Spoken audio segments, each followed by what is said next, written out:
eBay friends. You have landed on episode number 97 of eBay the Right Way. Today's date is January 25th, 2023, and my guest is Terry in Georgia. Now for some listener mail, I have a quick shout out to Sandra. I received the nicest email from her and wanted to give her a shout out and share what she said. Her email reads, "Hi Suzanne, I've only been selling on eBay a little bit here and there. I was looking to learn more about reselling and searched the reselling podcasts and stumbled onto yours. I'm so happy to have found you. It's so nice to have someone who is motivating, realistic, and not trying to sell you the Become a Millionaire Today program. I learn something new with every episode and have listened to them all. I bought the 2022 BOLO book and am a member of the Premium Library. Both products I find extremely relevant, very informative, and priced at such a bargain. Thank you for all the information you willingly share with us. I look forward to every podcast and every update in your library." Wow, thank you so much, Sandra. Yes, I do my best to keep it real, and thank you for recognizing that. I'm really flattered by all the emails I receive, so keep sending them, and I'm happy to give you a shout out on a future episode. Okay, now for the conversation with Terry. Hello, listeners, and welcome back to another episode of eBay the Right Way. Today we have Terry with us, who is a new resident of one of my favorite towns, Savannah, Georgia. How are you doing this morning, Terry? I'm doing great. Thanks for having me on. Good. And we had a little chat before we started recording, and I learned that you just moved to Savannah from Maryland. Yeah, in May. Okay. Well, tell us about why that happened. I've been working for Chick-fil-A in a local store in Maryland. The operator decided he wanted to move closer to family. His family's from Atlanta and northern Florida. So he got a new build that was going to be in the Savannah area. And so 7 of us decided that we would join him on that venture. And we all packed up our stuff and we came south. So that's how I ended up here. I do his finance. I'm his finance administrator, so I spend half my time doing administrative, paying the bills and payroll, and then the rest of the time I'm on the floor working in the kitchen, helping with prep, or working on the front of house. Okay, well, that sounds like a very busy job. Yeah, definitely, it has been very busy lately. But I'm so jealous that you're so close to the beach. Well, that would be nice if I liked the beach, but I'm not really a sand person, so. Okay, My daughter really wants me to take her to the beach, but now she's got friends that drive. So I'm like, okay, I kind of dodged that bullet too. Okay. Well, in Maryland, were you near the water? No, we were actually almost directly north of DC in a suburb of DC. Okay. All right. So you are, you're being introduced to all the Southern culture, the way we talk, the way we drink our sweet tea. Oh, yes, definitely. All that kind of stuff. We go through a lot of sweet tea and lemonade at Chick-fil-A. So yeah, I'm kind of hurt that you didn't show up with a milkshake for me this morning. Oh, I'm sorry. Those are the bomb. The Chick-fil-A milkshakes. My favorite's the peppermint, so I always wait for that one to come around. Yeah, that's a seasonal one, right? Yeah. Yeah, they have a peach one or peach cobbler or something like that in the summer that's really delicious. So anyway, next time I head to Savannah, I will have to drop by. Well, that would be nice. Just let me know you're coming. I'll make sure I can make an appearance. Okay, great. Okay, so let's get back to the main topic of this podcast, which is eBay. I like to start off with what brought you to eBay. What was the catalyst that made you start? Well, I was homeschooling my kids. I have 9 of them.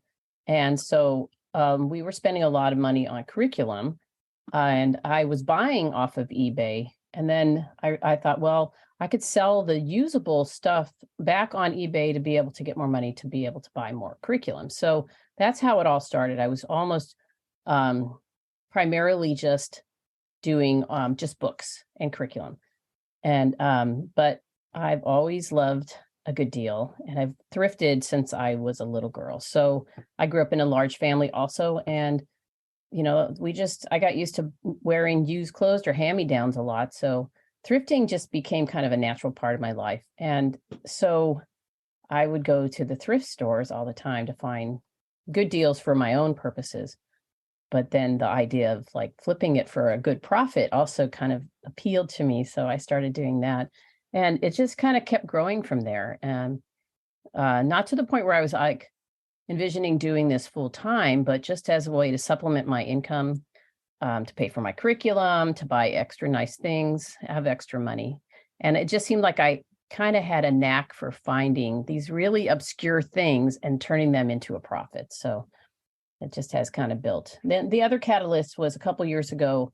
My husband had lost his job.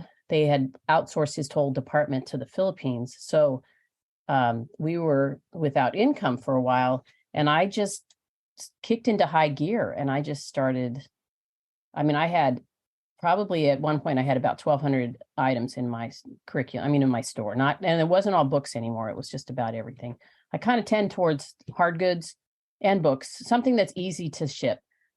Although hard goods is not always easy to ship, but I got really good at like getting things that were breakable, really padding them well and everything. Right. You became a shipping ninja. Yes. So I have my own little tools of the trade, I could say, that I've kind of established over the years that have made things a lot easier. I have to say, though, this last holiday season has been a little rough. I've actually not had any breakage for a couple years, and I had 2 things break. One box was like completely smashed, flattened by the post office, and I had all these fragile stickers on it and everything. So it was, I don't like dealing with the post office on those claims. So and I think fragile stickers, that's just like an invitation. I know. For them to throw it and kick it, and like that's just what I've heard over the years. Like you want to stay under the radar and don't let the post office know it's fragile, because I personally don't think it gets any better handling when you do that. I don't know, but I guess I do it more for the customers to make them seem like that's a great idea. I'm putting more emphasis into, because I have had my feedback does reflect that they like the way I package things. Oh, so good. Okay. That's kind of, I don't know. So, but like you said, I had one of my sons worked at UPS as a package handler for a bit. Okay. And he would tell me those fragile stickers were, he said they would see how far they could throw them. They're like, oh, this is a challenge. Let's see if I can kick it all the way to the end of the building. Yeah. Now I have to back up and pepper you with some questions. Okay. 9 kids. Yes. What are their ages? Oldest will be 32 in a couple of months, and my youngest is almost 17. Okay. Wow. So you're kind of at the tail end of that. Yeah, launching kids, I've only got 1 living with me still. So so out of 9, you just have the 1 daughter living with you. Yeah, so that was one reason why it made it a little easier to move. And then also one of my other older daughters with her family's always wanted to move south, so they moved down here with me too. So okay. I just had visions of you in a moving truck with all these kids, and I'm like, my gosh, how did you handle all of that? So you didn't homeschool all of them at the same time? I think the most I was homeschooling at one time was 7, but the way I was trying to do it was I was really just working with the younger kids, and the older kids were on their own. I would just check in on them. My goal was to teach them to teach themselves. Right. So I can say they're all contributing members of society now, where I had holes, they figured out things. Like my oldest went to college. I wasn't really strong in the higher maths. And he found out, after he, flunked one of his semesters, that he needed to get some help. So he got some help. And by the time he graduated, he was actually tutoring in that subject. So, it's just opening up that door for them to realize their potentials, Right. So. And I know you're right with the older kids getting through their material on their own. I'm quite sure I could have blown through high school a lot faster if I was just on my own doing stuff, like the curriculum was, I just could have done it faster on my own. Oh, and, yeah. But that really wasn't the homeschool era back in the 80s. And I liked going to school. I know, the whole social thing. That's why during COVID, and because we knew this move was coming up, I had my youngest do online school for the last semester that we were in Maryland. But I made sure I did a lot more social stuff with her. And she loves thrifting too. She sells stuff on Depop, and okay. She doesn't really want to do eBay, but she loves selling stuff still. So I keep trying to convince her to kind of come over to my side. So now, so when did you start selling on eBay? Do you remember what year? Yeah, it was 2013 is when I started my own official site. Prior to that, I was using my husband's eBay because he had been doing it since they started. Mm-hmm. I think his account, it was like 1990. Is it 97? I don't even know when did they start. I think eBay started in 96. So yeah, so in 97, I think he had started buying things off there. And then, at that point, it's like you didn't really have to you just had to have an account. I think you still could do that. You could sell on it but I opened a store, I think after trying to think of when the time was, 2013. So I had it for a couple of years without a store. And then I decided to do the store after that because I was paying too much in other fees and I wanted that, and then I worked my way up to being top rated also so that I could get that extra discount. Right. Okay. Yeah. So this will be your 10th year. Yeah. Or more than that, really. Yeah. Yeah. So. Yeah. I mean, technically. Yeah. Okay. Now that we have that established, I like to say where people are in their journey because, even if you've been selling 6 months, you still have information to share with other people. Yeah. So some people decline coming on this podcast because they feel like they're too new, but they're posting every week on that Money Making Monday and the $100 sales.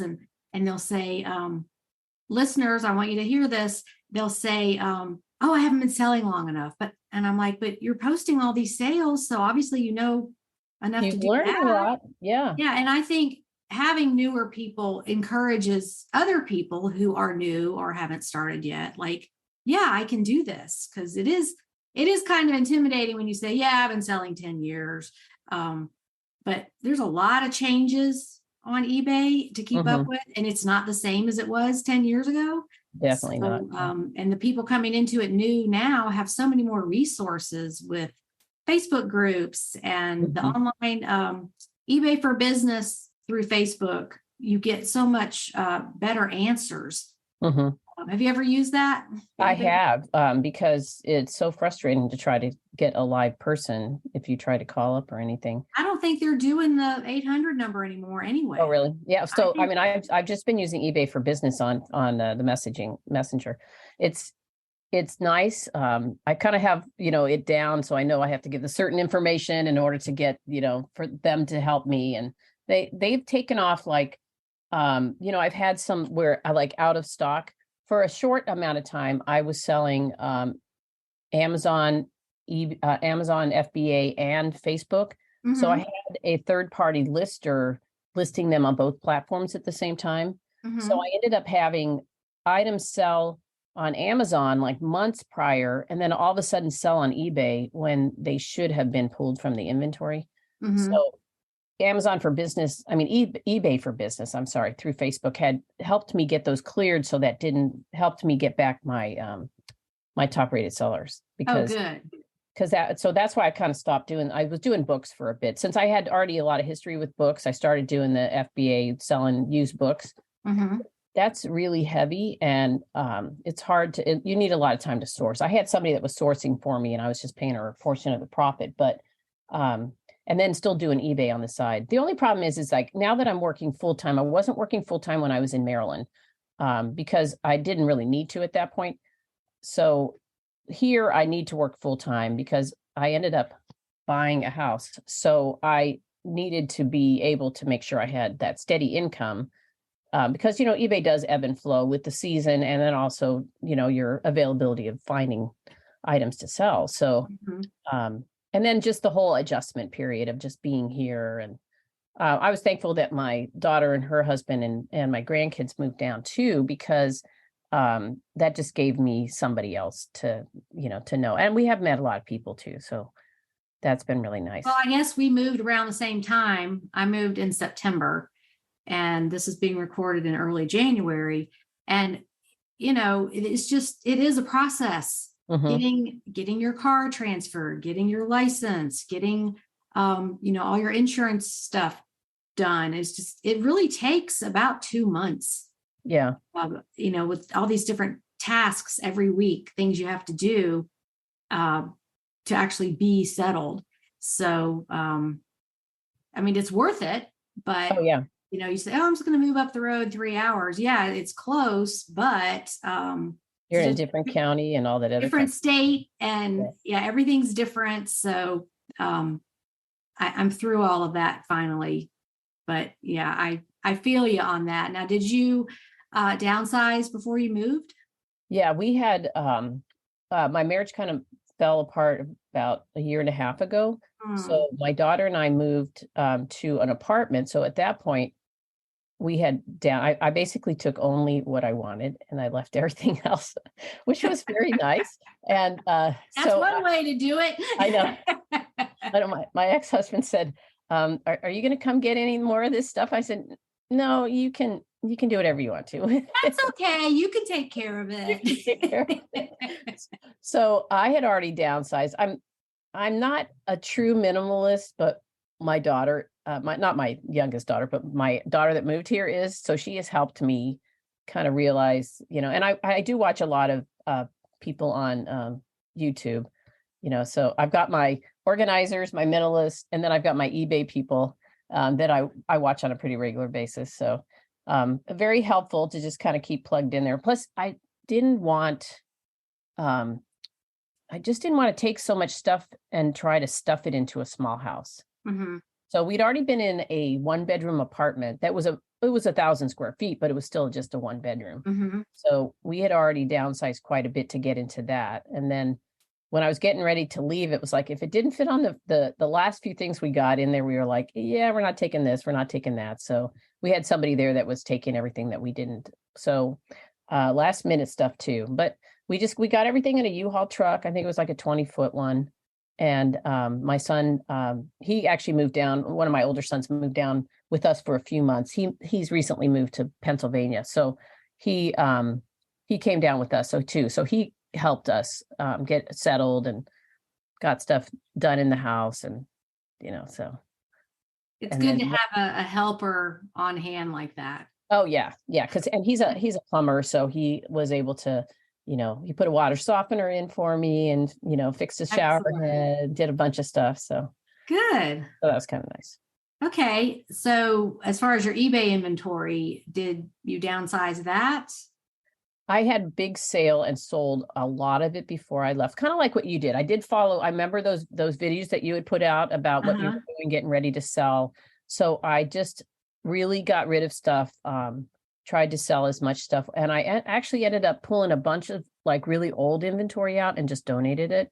So I was able to take the write-off for my taxes. And so now it's like, think I'm right over 300 for my inventory.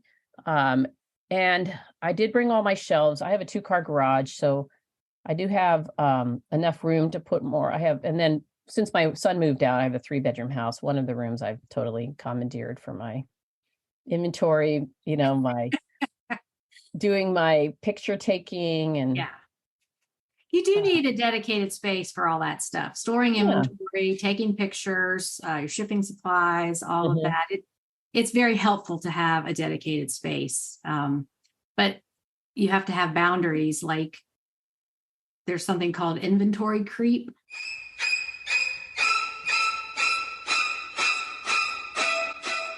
Yeah, I know. This It's like, morning I was oh, moving all the inventory. I can just put this in an underbed storage thing in the guest room over there. And oh, I don't use those cabinets at the very top of the kitchen. Like I store stuff up there because I can't reach it. I never use them. They're just empty. Oh Uh, yeah. so I kind of have little things squirreled away everywhere, which that's a great tax write-off, as if you can use as much square footage in your home for storing inventory. Like if you store one thing in that room, you can count it. And that came from my CPA.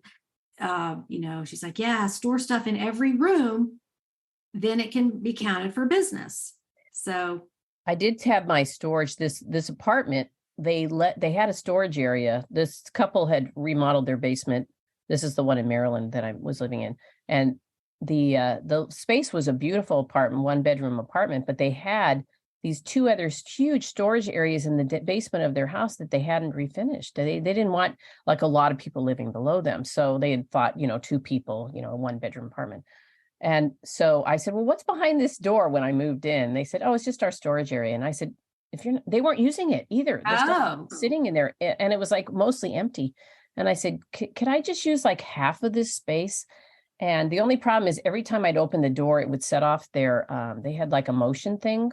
So they would get a little chime upstairs. So they finally turned that off. They blocked it so that it wouldn't, and they let me, but like you said, the creep, I was starting to take over more of the room. So they kind of set up a boundary for me. It's like, you can only go this far. So. Right. Yeah, exactly. So, I mean, if you do it mindfully, you can store things and you don't even see them, the underbed storage, whatever you're not using in your linen closet, all those extra closets you get for things. As long as you don't forget where you put the stuff. That's right.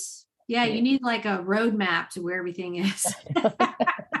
I have my plush underneath my bed right now. I got one of those bed frames, the metal ones that I could put all the tubs underneath it. That was the thought of when I moved into this apartment that I was going to need. Where was I going to put my inventory? Right. And I have you can see the bookcases behind you. There's cabinets on the bottom half of those. So most of those are filled with hard good. I was selling a lot of mugs for a while. I've kind of backed way off on that, but I have other hard good things that are down there out of sight that I will. And then I was using it at the other house for some inventory and also for some shipping supplies too. So yeah, there's all kind of creative ways to do it. In fact, I like watching videos by the Japanese, how they live in such tiny spaces and how they creatively make room for things. I mean, there's some of these that's like, 300 square foot apartment, and they have all these things that serve more than one purpose. They pull the bed out of the wall and then it goes up during the day and becomes a desk. And I just think that's fascinating that here in the United States, we are used to so much space and we don't really need it. No. People that have 2 and 3 storage units full of stuff they haven't looked at in 10 years. In this business, I come across that all the time. They're like, oh yeah, my mom died 5 years ago. We still haven't gone through her storage unit. And I'm like, but you're paying for it, $100 a month. And then you add up how much you're paying for that to not even ever go there. It's just mind blowing. Like that would be my motivation to clean that storage unit out is, I'm paying for this to hold things that I don't need, want, or use. So anyway, well, let's talk about some things you've sold, the exciting stuff the listeners like to hear. Well, I source a bunch of different places. My favorite is always estate sales or yard sales, but I was starting to do a little bit on Facebook Marketplace. I found this lady was selling this limited edition Snoopy watch, but it was like a charm bracelet. She was asking $50 for it, but when I looked online, it was selling for like over 300. And so I drove half an hour to go pick it up, and I put it on an auction, ended up selling it for like $380.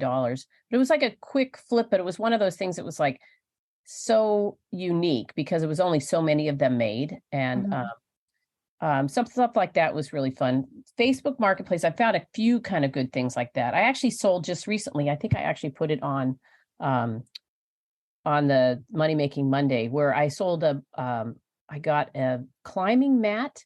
It's called a crash pad. And so it's like a 2x3 foam, but it doubles. So it opens up to 4x3. Mhm. And it's got like a backpack thing. So people that are doing rock climbing take them with them if they're doing Mhm. like practice stuff. And it's like something for them to fall onto. Oh, okay. But I mean, it was a little bit bigger piece. I had to actually use the commercial grade garbage bags to ship it. I put, two of them on there and taped them all together. Mhm. Um, so I bought it for like $20 and I sold it for 100. It wasn't like a huge flip, but it was still, one of those things that people wouldn't really look at to do stuff like that. I just found something recently um, that I really liked. That I think would be a BOLO. It's have you ever heard of Adam Selman? No. It's clothing, and I found the weirdest thing the other day, and I haven't sold them yet, but I know there's a lot sold on eBay. But they're called French cut leggings, and they have they're really weird looking. I mean, they're like leggings, but I think they're using them for dance or something like that. But I mean, Okay. I bought it for like $5 at Goodwill, but they're selling for like $70, $80. So I now I'm kind of looking more towards those. I don't really do a lot of clothing, but if I find obscure things like that, I'll try to list them. Like I saw that you had somebody had sold um was it a Ralph Lauren's? No, I don't remember who was it. The sweat that you just listed something the other day, a sweater that had sold. They had found it at the bins, and then they turned around and sold it. Um, but I'm all of a sudden my brain is I a little. can't remember. I see so much stuff every day. I know. No, I think you just posted it yesterday, It was but on my business page. it was a post on Facebook, so I don't know. But Was it a Fair Isle sweater? no, it was a striped kind of patterned sweater. I don't think it was Fair Isle though, but Let it was me a name brand one. But just pull that up while you're talking, and I can you can see. provide that information later. My daughter does all of that. So Oh, okay, the I social don't media stuff. I put things together for the videos, but she actually does all of that The post posting. stuff? Oh, okay. So sometimes I don't see it for a couple of days. So, Um, so back to like some of my big sales. One of the things that sometimes I'll attempt like the larger pieces like that Mad Rock crash pad, but I've also whenever I go out thrifting or anything, I look for uh Hartman Luggage. oh yes, definitely. Yeah, because I found one at Goodwill for $5.99 and sold it for 130. So it was a nice flip, and it wasn't even in the best shape either. And those are the things it's like you just know the value that these hold. Um, and people are just saying, "Ooh, that's just an old piece of luggage." But Was it the classic tweed? yes, yeah, that's the Okay, only ones I've so sold two of those. Oh, actually, I used to do they don't have them down here in Georgia, but have you ever heard of Max sold before? yes, I'm not sure. I think they are in Georgia, maybe not in your area. I Yeah, have I haven't seen any auctions that have been near me, but I used to do Max sold a lot. I would get on line and look through the lots, and then one year I got 17 lots of Christmas vintage Christmas items from, and I've lost track of how much money I made on that. I still have a few of the pieces that I haven't sold yet, but there was like it also had like Playmobil, Christmas Playmobil in it, Mhm. and that was just an amazing find. So I'm really kind of bummed that they don't have them here. I did go to an estate sale here just like a month and a half ago, and the lady had a retail store, and she had just multiples of a lot of different stuff. But people were looking at things and grabbing stuff, but I was looking at the stuff that was left behind. I found a unopened box of it was cards, and they were artist photo cards. And when I looked them up on eBay, I only found one sold comp, and it was I think I paid $2 or $3 for this box, and they were selling for like $70, $80 for this box of cards, but it was like very nondescript. And so for me, I'm really happy that when my phone will actually work at some of those sales, because sometimes you're just kind of like just grabbing stuff because you don't know. But now that I've seen stuff like that, I do look for it. And then they also had, let me show you real quick. Okay, while you're getting that, let me interject this. Yeah. The Hartman luggage, just Yes. a note for the listeners. A lot of times, any luggage, if it's decorative, like the old Samsonite train cases and all of that, are used for home decor. Like they'll stack some interesting luggage in a corner and put a plant on top of it, or it's decor. Or some of these stores that sell trendy stuff, they'll have a suitcase open with things draped on it, jewelry or pretty negligees or whatever like that. So a lot of times it doesn't matter if the inside isn't perfect, because it's going to be used for home decor. So people out there who are willing to purchase and ship luggage, keep that in mind. Another item that doesn't have to be perfect. And then my next question was, have you ventured up to Hilton Head yet? I have gone to, yes, I have actually. Was it Hilton Head? I went to, what's the other? It's right next to Hilton Head. We did go there. My son had to go to a job interview when he came down here. So we went to Hilton Head, but right before Hilton Head there, I went to a bunch of like thrift stores out there. But I haven't actually been to like the beach. Well, we did go to the beach because my daughter. What I'm getting at is, that is a very high dollar area. It's very affluent. So if you're not finding what you're looking for in your direct Savannah area, and you said you don't work on Sundays, because you're Chick-fil-A and nobody works on Sundays. That's right. That might be something to explore, is estate sales or maybe Max Sold, what might be there, because that is an affluent area. Just, during high tourist season, you don't want to go there. The traffic is terrible, but just throwing that out there, because that is one of my favorite places to go on the coast, because I love the bike riding on Hilton Head. But you'll look sweet upon the seat of a bicycle built for two. You can just ride bikes all day under those beautiful trees, and it's very established, but yes, very affluent. So who knows? I'm sure they have garage sales, estate sales, but just I don't think it's more than 30 minutes from you. Yeah, well, for me, I mean, since I'm a little bit actually south of Savannah, it takes me about 25 minutes to get to Savannah. I'm like a suburb of Savannah. So, so I think when we went out there, I think it took us like 45 minutes for an hour from where we live. But well, I found some great thrift stores out there. I'm also going to venture south, because St. Simon's Island is also another one of those affluent areas. And the Goodwill, we're in the southeast Georgia region of Goodwill. And they have their marketing manager's been doing these thrift crawls where they bring they invite a bunch of people to come in. You pay your little fee. They give you food. They take you around on a bus to different thrift stores. Oh my gosh. Are you kidding? No, I'd come down there for that. Yeah, there's been two of them so far. So we did, and then we have the bins. They have the bins there at that.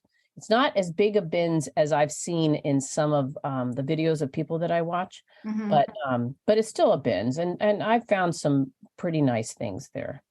I did find a pair of cowboy boots that I just had to clean up, and I sold them for $100. So I thought it was a pretty good deal. That sounds like you figured it out. Now, St. Simon's is where my family used to vacation.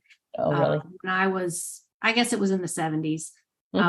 My parents had a timeshare, and we would go there, 1 week out of the summer, and very familiar with that area. I'm sure it's quite different now, but you say St. Simon's, and I get all these warm feelings of family vacations.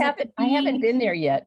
Going to eat seafood, and that was just where you went. A lot of people went to Jekyll, St. Simon's, Sea Island. I have a friend who is a massage therapist at the cloister at Sea Island. Oh, really? I'm like, what a dream job to work there. I haven't actually been there. I do have a friend, actually, a lady that I worked with at Chick-fil-A in Olney in Maryland. She moved with her family to St. Simon's Island for a job, her husband's job. And so they just bought a house down there. I have to get down to see her, but all the Goodwill people say that the stores that are around there are like gems. They have a lot of very high-end items. Yeah, Sea Island is another affluent area. Mm-hmm. So, yeah, we just drove over there and looked at it. We never stayed there because No. as my parents said, oh no, Sea Island's for the rich people. We're just average people. I thought St. Simon's was pretty expensive area to be in. Well, maybe it is now. At the time, it wasn't. Maybe not in the 70s. Yeah, probably not. Yeah, Well, everything's a lot different now. I was on the West Coast in that time frame. I ended up on the East Coast because of the military, because the rest of my family lives west of the Mississippi. So. Oh, really? Okay. Okay, so yeah, this is kind of a culture shock for you. Yeah. My first duty station when was that? Early 90s was Portsmouth, Virginia. So that was quite a culture shock. I mean, for being from California, talking fast and going to a grocery store, I could not get them to move fast enough to get out the store. Bagging my groceries, I was about ready to say, let me just do it myself, because it was just like, oh my gosh, I cannot believe how much of a difference there was. I think since then I've become a little bit more accustomed to people doing things in a little slower fashion. But well, you've seen the movie Steel Magnolias. Yeah, it is. That's what it's like. Those ladies, that is what it's like in the South. So nobody's in a hurry. Okay, so we totally got off topic. We were talking about things that you found that you sold. Yeah, and I started grabbing something. I got these little gunned. They're little magnitudes. They have like little magnets on the top. I didn't know they had those. So these I don't think they sell them anymore. What's the name of it? They're called magnitudes. Gunned kids. Here, I'll show you the tag. And it's a little looks like a dinosaur or a so they had these ones are called what are they called? Oh, scales and tails. They don't make them anymore, and the resale value on them is pretty high. I mean, I had a set of 3 of them, so I'm missing one of the colors. I think it was purple. This is what I had left, but they had a whole basket of these at that estate sale. I bought the whole basket. I paid maybe 25 cents a piece for them. And I sold the set of 3 dinosaurs for $70. And they went to Australia or half of them went international that I've sold so far. But I don't know, I probably had about 14 or 15. I'm down to just these little dinosaurs. That's all I have left of those. So they had bears, they had a puppy dog. I think they had a panda. So there were a bunch of different ones. But I would have passed on those because they don't look old enough to be worth anything. I just looked them up. I looked them up, and then that I was also thinking grandchildren, kids. I mean, toys. Something to give them for gifts and things. So some of them went to that too. So I sent them off to kids. But yeah. So I'm always on the hunt for stuff. In fact, they kind of joke with me at work because they had some product that some shooters that they had that for desserts, like to put the strawberry syrup into the cup so they can make the milkshakes. Gotcha. But we had changed the design. Well, they couldn't return the other ones, but it was a couple $100 worth of inventory. So they gave them to me. Hey, can you sell these on eBay? So I said, sure. I said, do I get to keep the money for these? And they said, no, you're selling them but I will take a commission. So yeah, so that's been. I did do that for a while. I was doing a lot of consignments for people. And I know I've heard you talk over the years about that. And it's like, I was just cutthroat with it. I said, I'm taking 50% of it. So if you don't like that, then you can find somebody else to sell it for you. My only problem was going back and paying them off after the fact. Yeah, I hate to sound negative about all these different parts of eBay, but if you do it and you experience it, and then, okay, this is why I don't do that anymore. I'm just trying to save people time and money, or at least get them to think about, okay, what's all involved here? Because it just sounds like, oh, that's an easy way to make money. Sure, I'll sell your collection of 100 whatever things they are. And then you're like, well, I did all this work listing them. They're not selling. I could have been working on my own stuff. It's the upfront time that really got me. So I guess if you charged a upfront listing fee, based on what you think the item will sell for, and this is in addition to your commission. So, I'll sell your beer can collection. That's what comes to mind. But it's going to be, a $3 listing fee for every item. And this goes back to like putting an ad in the newspaper. Back in the day when you sold things in the classified, you had to pay for that ad, regardless of if your item sold. Because it's appearing in the newspaper. You're buying space. So it's kind of that concept of, I'm going to put a lot of time into this and do it right. And I know how to work the eBay system. And so I think you do need to get some money up front in case the items don't sell, or God forbid the person changed their mind after you've listed it. That's happened to me. People have given, they're like, oh, can you sell this for me? Oh, sure, I'll help you. And I did all the work and listed it. And then the person changed their mind. They're like, yeah, I don't want to wait for the money. I'm just gonna have a garage sale. And I'm like, oh, I listed your 30 St. John outfits already on eBay. And you're not going to get that kind of money at a garage sale. Well, I just want it over with. So just never mind. And I was like, oh, I wanted to strangle that person. I would have said, well, you're going to pay me for the time I've already put into this. Yeah, you hold their stuff hostage. Like, well, you need to give me $100 then to get it back. Yeah. But it's like, okay, do we want a friend or not still?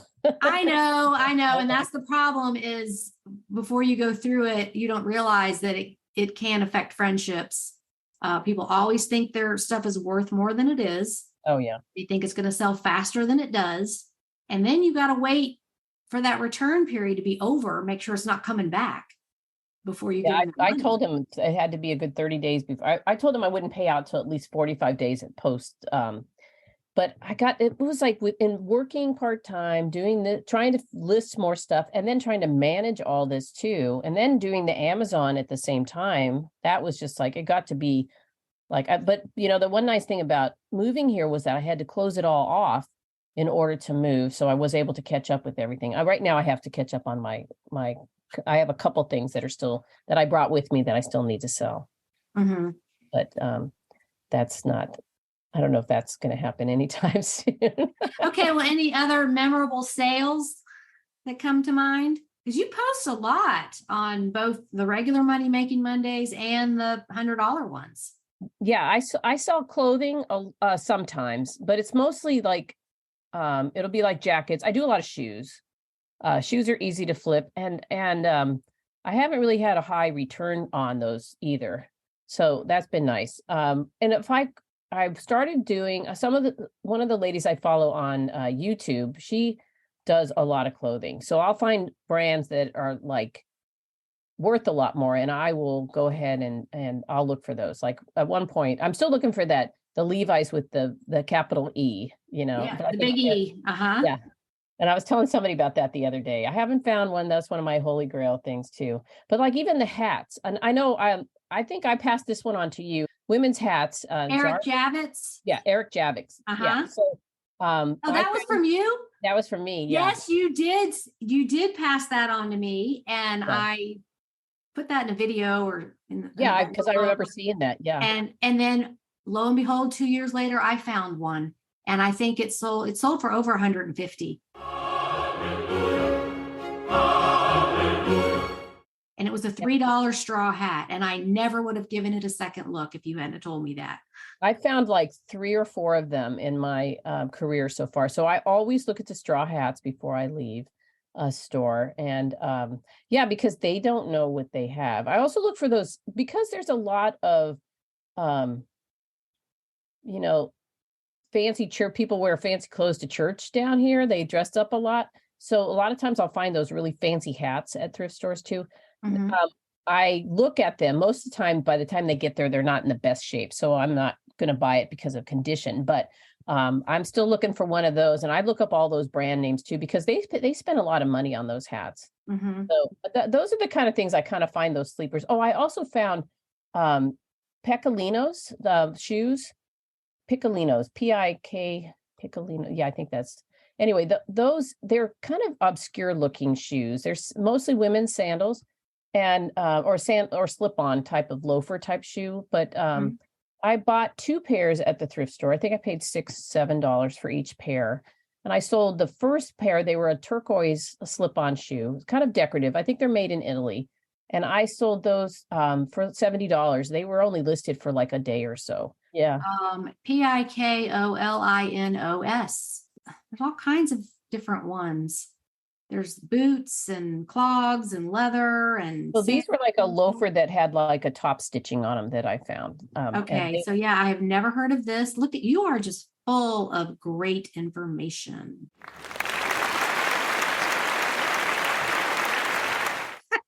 and one of the things I remember I was telling in the beginning about like multiple streams of income. So I've always wanted to do some type of a blog, some type of a YouTube channel, coaching, different things like that. I was able to do, my daughter's Girl Scout troop was looking for like an entrepreneur badge. So Mhm. I taught them all how to list on eBay. I put together Oh, how a document and smart. everything. Yeah, so one of them actually took off and she started selling a bunch of stuff. She was reselling all of her own things because her family's real frugal and she has to buy things herself. So Mhm. so I felt like, wow, that's really good. And I do have some other friends here too that are like, oh, you sell on eBay? And it's like, oh, I've always wanted to do that. I said, well, let me know. I'd be happy to help you out. My son and his fiance up in Pennsylvania are looking to do that. So I'm working with them. They already got the thrifting part down. They're finding the items and he knows how to look things up and everything. So it's like as you get over certain age, you just kind of like, how am I going to start winding things down, Mhm. and enjoy what I'm doing more. I mean, I feel like my job at Chick-fil-A is more like a missions field right now for me, Mhm. because I'm not really getting the money to live on. I'm supplementing it with other things, so it's not like I'm surviving just on that income from an hourly job like that. Right. So So yeah, yeah. and with eBay, you can scale that however you want to.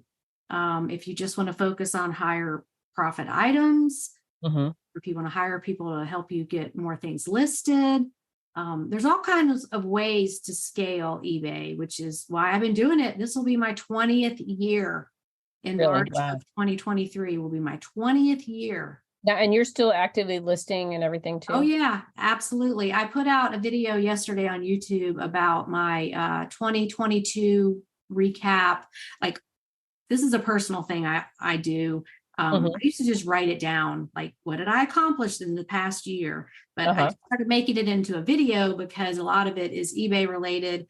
How many things I listed, how many things I sold, Yeah. just track it.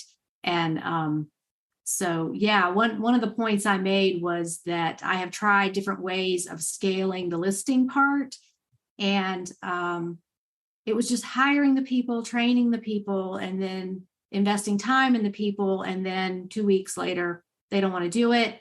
They just evaporate. You never hear from them again. You got to start over with finding people, screening people, training people. Um, and it just got to be, I don't want to manage people. I just want to sell stuff and make my teaching videos. Yeah. And so um, and part of the reason I like listing my own items is I'm very picky. I have a Mhm. lot of people looking at my store because it's a teaching store, and that's Right. fine. And I want Yeah. everything to be right. Yeah. And if it's new items I've never listed before, I learn a lot listing them. And then Mhm. that knowledge can flow over into helping everybody else learn about these items because, I've done all this research and I hate for it just to be wasted on me, Yeah. So, I know. I do watch, I still watch a lot of videos, sourcing videos a lot too. And I think that's just because I can't go out a lot myself. So I'm just, yeah, you like to see what people are finding. yeah. And then also, but it really gives me a lot of ideas of things to look for. So, it Right. used to be, I don't even know if it might have been one of your videos years ago where it said, yeah, I mean, you said you go to a estate sale, go to the bathroom to see if there's any perfume bottles there first, Yeah. Stuff like that.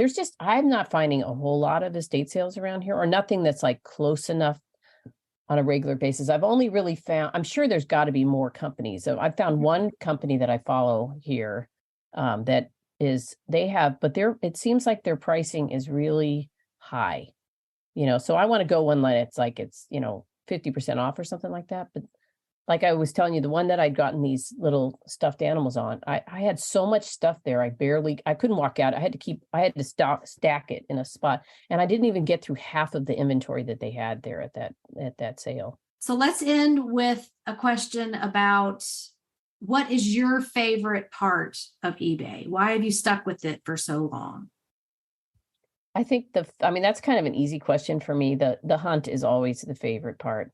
Finding things from different sources, and I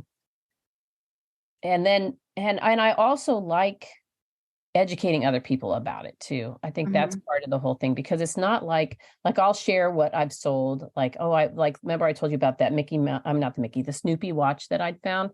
I showed one of my coworkers it, and they were just like, "Oh my gosh, I cannot believe you even think to do something like this."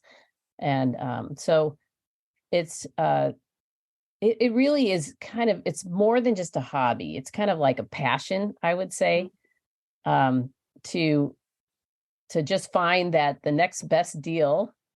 Of course, the worst part for me is just trying to make sure I work through to get it listed. But it's, just finding those things that I know is going to bring value and joy to somebody else too. I think that's like the funnest part of it. Yeah, it's funny to talk to people that have no clue about reselling. They've never thought of it. And it's like, yeah, we do this all day, every day. and we feel like, how could you not know that? But it's just what you know. And people are fascinated. Like, you mean you just go into a Goodwill and pay $1 for something and sell it for $50? And I'm like, yeah. And I just do it over and over and over again. And the hunt never gets boring. No. You just don't know where that last thing is going to be. So I don't leave a store till I've looked at everything.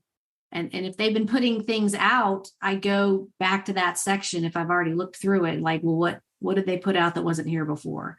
And it's just I can't leave anything behind. It's like I got to look at everything. I know. I was at Goodwill this last Sunday, and they weren't rolling out any carts, and I'm like, "What? Where's? Oh, I guess it wasn't.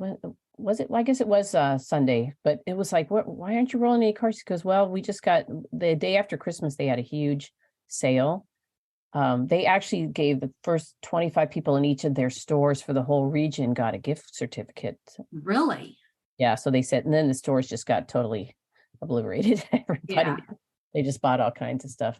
But yeah, those carts, like I found the first pair of On Clouds, and that seems to be like a big seller these days. So I bought them for $7 and sold them for $60. So it was a nice, and that just happened this last week. So it's like just finding that when they're rolling them out, or like being like the first one to a yard sale. Now they haven't had any yard sales around just because just recently. I don't know what the season is here yet. It's like I haven't quite figured that all out.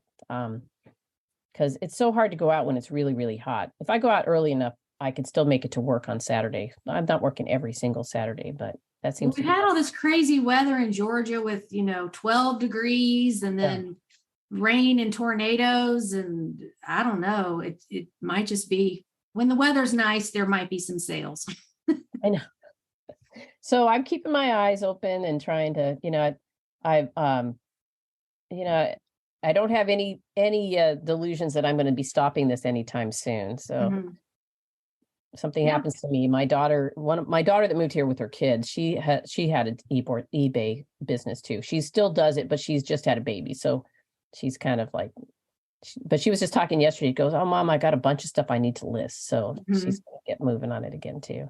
Yeah, and that's the great thing about eBay is you can pick it up when the life crisis has passed, or when life you have room for it, because I've come and go from it a lot over the years. Just put that on the back burner while I do this thing over here, and you can always come back to it. So, well, thank you so much for taking time out of your day to chat about eBay, and wish you all the best in your new location.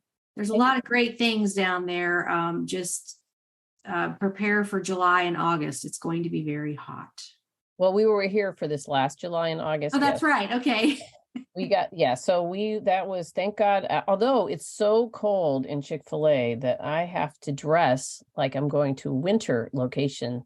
So I have to bring all these layers to put on when I'm in there, because the conference room where I do most of my work is linked with the kitchen's AC system. So it's like an ice box in there. So it's always like that year round. You do have that endless coffee at Chick-fil-A. So. Oh, yes, I can do that. Okay, well, thanks again, and we'll see you on the group. Thank you. Bye. Okay, bye. Thanks so much, Terry, for sharing your journey. I hope everything works out for you in Savannah and with Chick-fil-A. And I really admire you for being able to work around all of that delicious food all day. On to today's trivia question.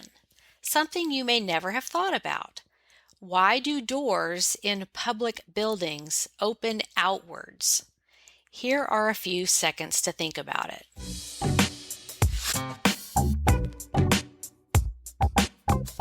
Okay, this is a safety measure in case a busy building needs to be evacuated quickly. Crowd pressure on an inward-facing door can prevent it from opening at all, so a simple push-out door is the easiest emergency exit. The inspiration for this design, sadly, came from the 1911 Triangle Shirtwaist Factory in New York and many other lesser-known fires. According to the History Channel, on March 25, 1911, the Triangle Shirtwaist Company factory in New York City burned, killing 146 workers. It is remembered as one of the most infamous incidents in American industrial history, as the deaths were largely preventable. Most of the victims died as a result of neglected safety features and locked doors within the factory building. The tragedy brought widespread attention to the dangerous sweatshop conditions of factories and led to the development of a series of laws and regulations that better protected the safety of workers. The Triangle Factory, owned by Max Blank and Isaac Harris, was located in the top 3 floors of the Ash Building on the corner of Green Street and Washington Place in Manhattan.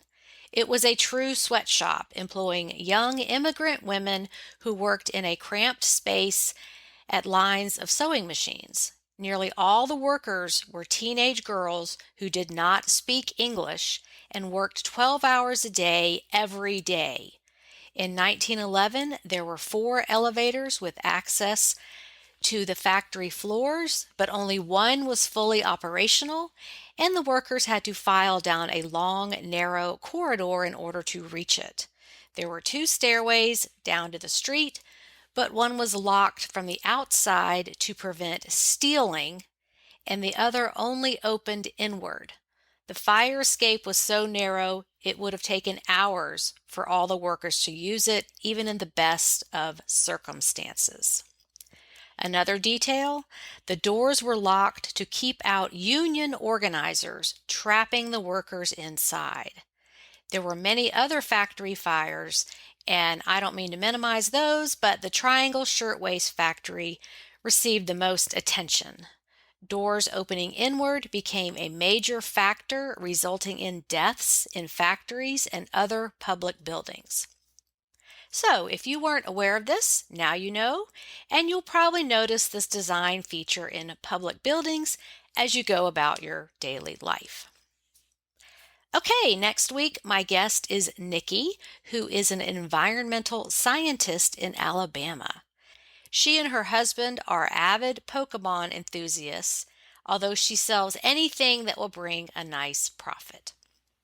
Thank you again for making this podcast part of your week. Stay positive and keep moving forward. Bye for now.